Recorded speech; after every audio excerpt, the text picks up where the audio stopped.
The ninth month of the year has a lot of positives to warm our hearts. Here are the top 3 positive news stories of September 2021.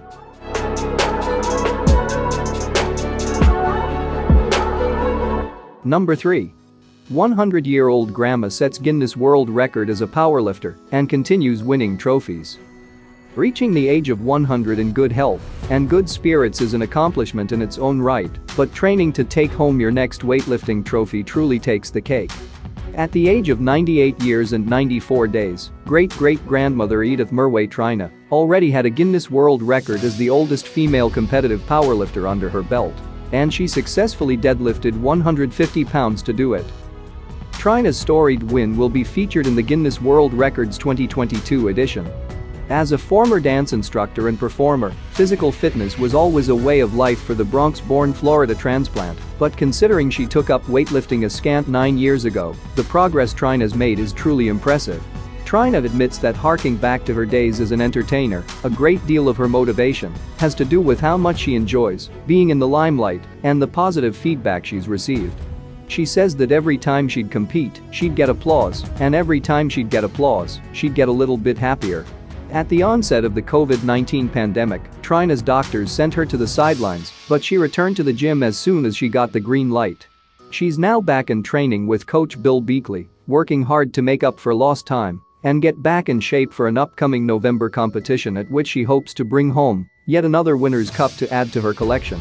Traina also appreciates that her current fame largely has to do with her advanced age, but as long as she can be a positive role model who blows the sweet little old lady stereotype out of the water, she's good with that. Number 2. Firefighters finally reach deaf dog trapped in storm drain after 10 hours of trying. When Zoe, a 15-year-old deaf lab mix, wandered away from her home, practically the whole community turned out to help find her. I had put on Nextdoor app, "We're missing our dog," and people were like, "Here's my number. Call me and I will come help you find her," dog mom Andrea Tankersley said.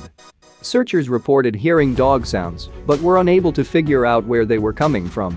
2 days later, city water crews homing in on her echoing barks located Zoe trapped in a muddy storm drain under a city street. The water department camera was set up to monitor Zoe's condition in the tunnel as a Herculean rescue effort coordinated by Arlington's fire department, police, paramedics, and city workers was quickly mounted to free the trapped canine. Using jackhammers, pneumatic saws, and heavy equipment, crews worked tirelessly in extreme heat conditions to break up the pavement and dig down to the concrete drain pipe below. Throughout the excavation, neighbors supplied workers with food and beverages to keep them going. Nearly 10 hours later, a section of the top of the culvert was lifted away to reveal the watery channel. Once they had access, rescuers still had to come up with a way to get Zoe safely out of the confined tunnel space. At 11 hours and counting, rescuers finally pulled Zoe from the concrete pipe to cheers and applause from an elated crowd of onlookers. Amazingly, although she was scuffed up and understandably distressed, Zoe suffered no major ill effects from her ordeal, and after getting an all clear from the vet, is happy to be back home. Number 1. Bank that lost 66 workers on 9/11 has paid for all their kids to go to college.